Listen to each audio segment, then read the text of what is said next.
మీ కళ్ళద్దాలిక పక్కన పెట్టేయండి. ప్రతి కంటి సమస్యకి బెస్ట్ సొల్యూషన్ ఇస్తుంది American laser eye hospital. Big boss season 8 లో ఏ రేంజ్ లో ట్విస్ట్లు ఉంటాయో ప్రత్యేకంగా చెప్పనక్కర్లేదు. ఇప్పటికే ఏ సీజన్ లో లేనట్టుగా క్లాన్స్ పేరుతో మొదలు పెట్టారు. అది కాస్త సూపర్ హిట్ అయింది. ఇప్పుడు వైల్డ్ కార్డ్ ఎంట్రీస్ కూడా రానున్నాయి. ప్రతిసారి వైల్డ్ కార్డ్ అంటే కొత్త కంటెస్టెంట్స్ వస్తారు. కానీ ఈసారి మాత్రం అలా కాదు. కొత్త వాళ్ళను కాకుండా పాత వాళ్ళనే తీసుకువస్తున్నారు. అంటే ఆల్రెడీ బిగ్ బాస్ లో కంటెస్టెంట్స్ గా ఉన్న వాళ్ళే వస్తున్నారు.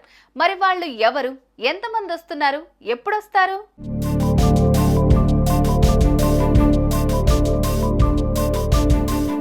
ఈసారి బిగ్ బాస్ హౌస్ లోకి ఎంట్రీ ఇచ్చిన వారిలో చాలా మంది తెలుగు ప్రేక్షకులకు తెలియదు. ముఖ్యంగా హౌస్ లో ఉన్న వారిలో సగం కన్నడ వాళ్లే ఉన్నారు. వారు కాస్త తెలుగు బిగ్ బాస్ లోకి ఎంట్రీ ఇచ్చారు. మొదట్లోనే ఎవర్రా మీరంతా, ఒక్కరు కూడా తెలియదని అన్నారు ఆడియన్స్. కానీ బిగ్ బాస్ ఇచ్చిన ట్విస్ట్ల కారణంగా, హౌస్ లో టాస్క్ల కారణంగా అంతా డిఫరెంట్ గా అనిపించింది.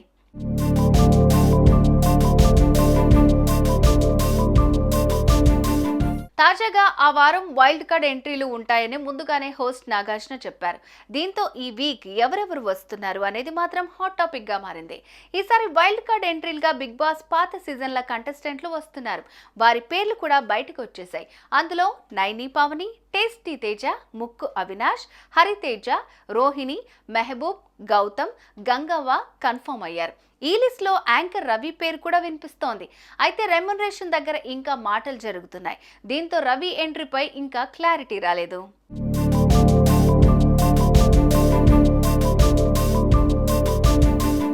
రీ ఎంట్రీలో వచ్చిన వారిలో హరితేజ సీజన్ 1 లో ఉండగా, రోహిణి సీజన్ 3 లో కనిపించింది. ముక్కు అవినాష్, మెహబూబ్, గంగవ్వ సీజన్ 4 లో, టేస్టీ తేజ, గౌతమ్, నైని పావని సీజన్ 7 లో కనిపించారు. పాత సీజన్ నుంచి ఒక్కొక్కరిని తీసుకుంటారని అందరూ అనుకున్నారు. కానీ అలా కాకుండా సూపర్ హిట్ అయిన సీజన్ 4, 7 నుంచి ఎక్కువ మందిని తీసుకున్నారు.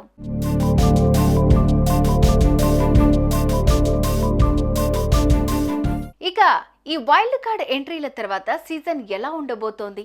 ఇప్పుడున్న వారు, కొత్తగా వచ్చేవారు ఎలా ఆడతారు? సీనియర్స్ వర్సెస్ జూనియర్స్ గా సీజన్ మారబోతోందా? ఎలా ఉంటుంది అనేది వేచి చూడాలి.